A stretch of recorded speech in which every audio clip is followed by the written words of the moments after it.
Hi guys, I'm Brittany Cooper, also known as the Nomad Giraffe, and welcome back to my channel. Okay, for this video I wanted to talk to you about Crete. Crete is one of my favorite islands. It's so amazing, it's great. It's the largest island in Greece, and it's one of my favorite islands in this world. If you want to go to Crete, I would recommend you taking your boo to Crete, or your boyfriend, girlfriend, whatever your preference is. I don't judge. Take whoever you want to go, take your friends, your family. It's amazing for adventure, romance, anything that you're interested in. You can find something to do in Crete. A honeymoon would even be a great option for someone because there's so much romance, especially in the Old Venetian Harbor and areas like that. Okay, upon arrival in Crete, we decided to rent a car. So I booked a car online through Enterprise. Enterprise was great. I think we got a rental for about $12 a day. We were only there for 4 days, so it was pretty nice. It was pretty cheap. I also paid for the insurance online. Big mistake. I paid, I think, maybe $130 for insurance online. So $130 online for insurance. But when we arrived to the Enterprise location, they picked us up by shuttle from the airport and they took us to the location. But their location, it was fine. Everything was great. Everything was fine until they're like, oh, would you like insurance? And I said, excuse me, I already paid for insurance. Why do I need to buy insurance again? They're like, well, we don't cover, that insurance doesn't cover our cars. I said, excuse me, so why did they make me pay it? But I guess it's fine for me. I really just wanted the car to be covered just in case. It's a new place. I'm driving a new place, new location. I don't know how the driving will be there, so I decided to opt to pay for it. I paid an extra $200. So if you are booking a car online, do not buy the insurance. I suggest you pay for it in full when you get to Crete. Okay, so as for driving, I downloaded an app called NaviMe. NaviMe was great because I did not want to use my data while I was in Crete. I think that I just kind of wanted to enjoy my time and not constantly be connected to the internet because I'm always on my phone. I just really wanted to enjoy what I was doing. So I decided not to get a phone or a SIM card while I was there. However, my sister did. We'll get into that a little later. So for NaviMe, it basically allows you to navigate the entire island or wherever you travel. So you want to be specific when you are downloading the app. So if you're going to Greece, you'll type in NaviMe for Greece and it'll come up and you'll have a whole entire map of the island, and everything every place that you need to go on the island is listed there, which is great. Or you can just type it in and find it. So yes, and we were in the city. We stayed on the west side of Crete, in a city called Crete. And when I tell you that the driving there was something that I've never experienced in my life, I am not kidding. A lot of the times when I drive, my mom taught me early on if I'm driving, and I just need to be careful. I need to be cautious. I need to watch out for the people surrounding me, drive for myself and the people who are around me, just so I don't get in any accidents. Thank God she taught me that, because when I was in Crete, in the city, there'd be 2 lanes. I don't know how those 2 lanes turn into 4 or 5 lanes, but somehow all the cars would just squeeze in together and make 5 lanes. I don't know how, but I guess the locals who are used to driving there just kind of know the ways of the road and make their own lanes because they're tired of tourists just, being confused and looking at their GPS the entire time, stopping and enjoying the view, so they create their own lanes, which it's different, and you kind of just have to drive for yourself and be very cautious because the other people around you aren't really worried about you. I saw cars that just hit a car and just keep going. I was just like, oh, I'm glad I got the insurance. Yeah. Okay, sometimes the highways and freeways would only go into 1 lane. So when you go down from 2 lanes to 1 lane, a lot of times the people will use the shoulder as the slow lane. So I saw it several times and I was like, what's going on? Is their car stalled? Like, what are they doing? But they were still driving. I was just like, okay, well, I guess it's a slow lane. So I just kind of tried to do what the locals did. When in Crete, right? As I mentioned before, we were staying on the west side of the island. I don't know if I said that. I might have said east, but we were staying on the west side of the island. And we already had a scheduled itinerary of what we would do for each day. Okay, so on our first day, we had two places set out to go to. We wanted to go to Balos Lagoon and also the Seaton Port, or the Seaton Beach. So we set out to head to Balos Lagoon first because it would be a little bit further away from our hotel and just work our way back. We went to the area where our GPS on NaviMe took us, and it actually brought us to a port. We were very confused because we're excited about going to see this lagoon because it was so beautiful. The colors of the water were so vibrant, and you could just kind of walk in and walk on like what seemed to be very near, like very close to the water, and the level of water was not very deep, so very shallow. So we were excited to see that area, but we didn't get to see that area. We were just like, no, please, like, what's going on? So when we got there, they had a scheduled time for ferries, or not really a ferry, for a cruise. And this cruise was something similar to the catamaran cruise I was talking about in my previous video in Santorini. You had unlimited food, drink, wine, and it stopped in about five various locations. I didn't know if we wanted to spend that much time. It was about 5 hour cruise, and that's just not what we had signed up for our itinerary. So we decided to opt out of going there and took pictures in the surrounding areas of that port, and then headed to the Seaton Beach. I'm so excited. That was one of my favorite parts of the island. However, if you are going to Seaton Beach, you need to be very cautious. If you are afraid of heights, if you don't like driving a stick shift, anything like that, you probably don't want to go to Seaton Beach. But thank God I had practice of driving a stick for about 4 to 5 years, so I decided to actually take this treacherous drive up the mountain. I don't even know what to tell you. Okay, so when we were driving there, my sister's actually afraid of heights. I felt so bad for her. However, my sister was afraid of heights, and I did not know how bad the drive was going to be when we were driving, so I felt really bad for her. But I know that she didn't want to just stay at the hotel, so it was kind of nice to have her with me while we were driving. So going to Seaton Beach, you really have to be careful. There are certain areas where you're driving up the mountain and it's just a spiral, and the higher you get, it seems as though the guardrails disappeared. So there were no guardrails and you're driving really slow. There was one point in time where my car stalled. Yes, the 4 to 5 year experience, I stalled.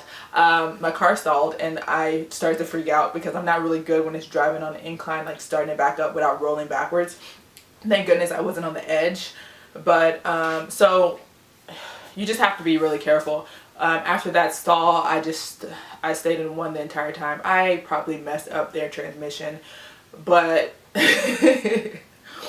I didn't want to take any chances. I stayed in one the entire time, and I was going super slow up the mountain.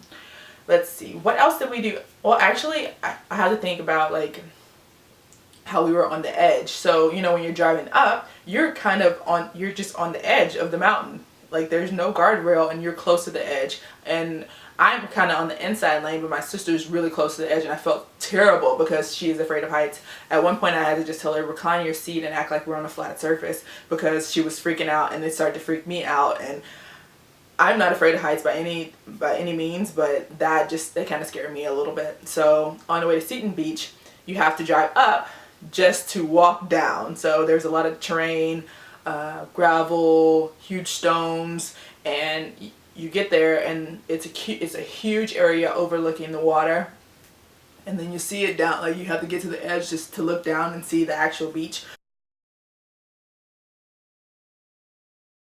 which was so cool. So we got there, we got to the edge, we looked down, but my sister, however, she was a little too nervous, so she was afraid to walk on the hike.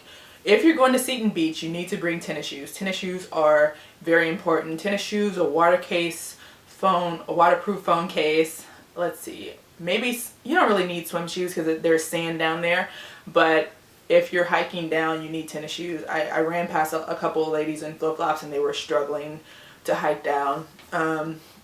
So you hike down and then you get to the water. It takes about like 15 minutes to hike down because you need to be careful. There's gravel. The smaller gravel is probably the best thing to step on, because when the larger rocks tend to move, you want to find areas that are flat as possible because there are no signs to walk down. You just kind of find your way.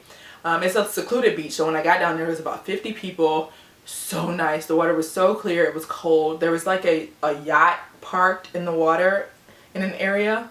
I think the clothing is optional there, or I don't know. I saw a man who was a little, okay, he was butt naked. He was in his birthday suit, and I don't know, I guess he felt comfortable. It is Europe. They tend to do those type of things. For me, I'm comfortable. I mean, you walk around however you want to walk around. However, I did stay in my swimsuit. I stayed down there for about an hour, and my sister was in the car with a couple of ladies who she met outside because they were just sitting out there waiting for their friend to walk down as well. It's like, okay, I'll leave you the car keys. Stay in the car. Stay warm or keep cool because it was a really hot day out. I took me a little snack down there. I bought some water. And I just enjoyed the water. It was so nice and so beautiful. Everything was clear. I'll insert some pictures here.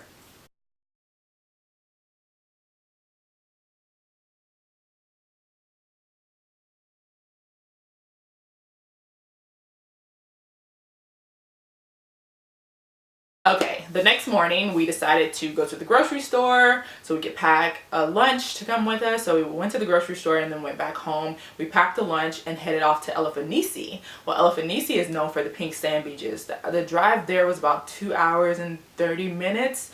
We did get lost along the way. However, the drive there was not as bad as the drive to Seatman, but there were a lot of narrow roads that you need to be careful. Make sure you're cautious and you watch out for yourself. Once you get closer to the beach, there's a little bit of off-roading. So our little $12 a day rental kind of struggled a little bit. I was going pretty slow in 1 and 2. But yeah, you just have to be careful. If you do not opt to go get a Jeep, I think if I ever went to Crete again, I would definitely get a Jeep. So when you get to Elafanisi, you walk in and there's areas where you can rent things like jet skis. I think I saw parasailing out there. There's areas where you can buy food, have a great lunch. So you basically don't need to bring anything, but we brought stuff just to be safe. You can rent an umbrella and what are those called? Lawn chairs or beach chairs? I guess not lawn because you are at the beach. You can rent beach chairs and just hang out under the shade, which my sister opted for, and I just used my blanket. So we both shared the little tiki hut and then just laid out and enjoyed the beach. So when you walk in, so this is the area where the sand is, but the sand is basically surrounded by water. The water is so crystal clear. However,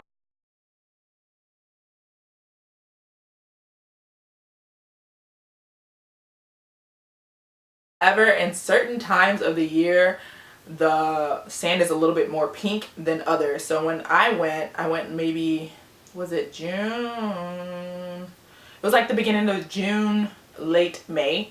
I went and the water was crystal clear. The sand was a little pink.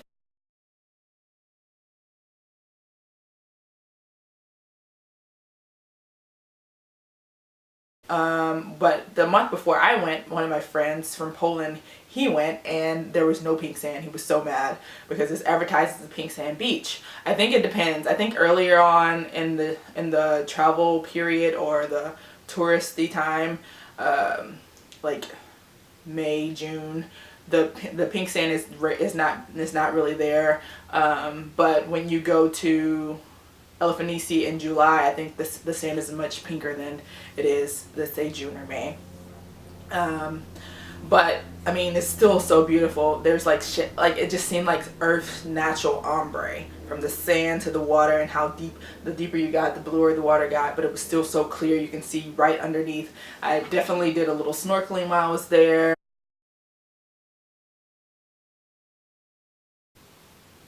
Okay, so while we were in Crete, we stayed in a city called Chania, and it was so beautiful. It has this area called the Old Venetian Harbor, and when I say romantic, I love Venice, and it definitely reminded me of Venice. It was So beautiful. Everything around, small narrow streets, the people, the way they greet you, they were so nice and so helpful. Everyone in that area, so nice, helpful. I guess because they're so used to tourists being there that they're just nice and welcoming, and I loved it. Some of the food places over there, so good. When I say good, I went to, where I have the card here, Lithos, that restaurant on the port, absolutely amazing. I don't know if you can see it. I'm trying to make it focus here. It's actually on TripAdvisor as well. They had some great tuna tartare, impeccable. When I say it was so good, I wanted to order like 3 more plates, but I didn't. I think I ordered tuna tartare and calamari. Yeah, tuna tartare and calamari. So good. And a glass of wine and watch the sunset at the port. Old Venetian Harbor, at the harbor, sorry. They have a lighthouse out there, and if you just go and explore the streets, there's so many beautiful things, like just the scene, everything's vibrant and so nice and so gorgeous. You really need to go there. I think it's very nice for a romantic stroll, holding hands with your boo, enjoying life, and just taking it all in. It was really beautiful. I definitely recommend the Old Venetian Harbor.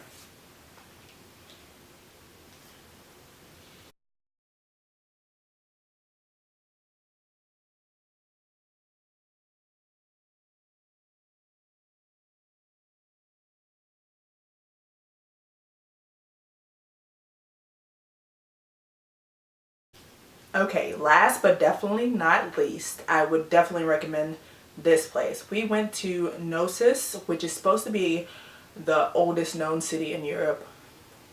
Guys, we went there and they had so many ancient ruins. We went to the actual Knossos Palace, and yeah, when I say it was so, I mean, breathtakingly beautiful. It's the oldest archaeological site on the island of Crete, and I think that things date back there to 7,000 BC. Like that was the earliest settlement there, 7,000 BC. So that makes it the oldest city in Europe.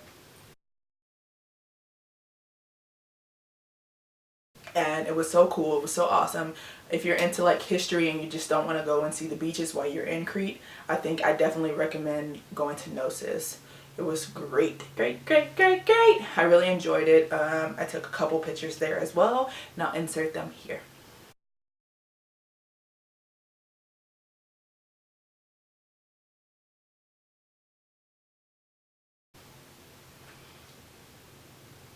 Okay guys, that's all I have for Crete. I wish I stayed a little longer so we could venture off from the west side of the island to the north, south, east. But unfortunately we only stayed there for 4 days, and we had to do a lot of road trips, so we didn't get to do as much as we like.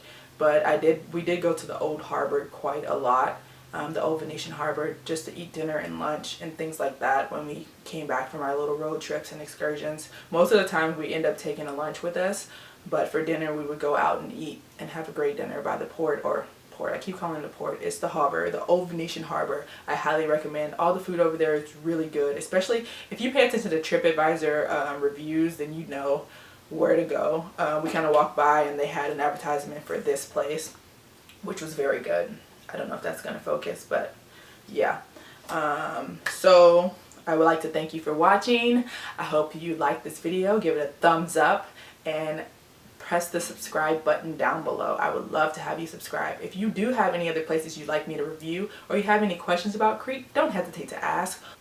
I'm always here to respond to any of your questions. So thank you very much for watching. Have a good day. Bye.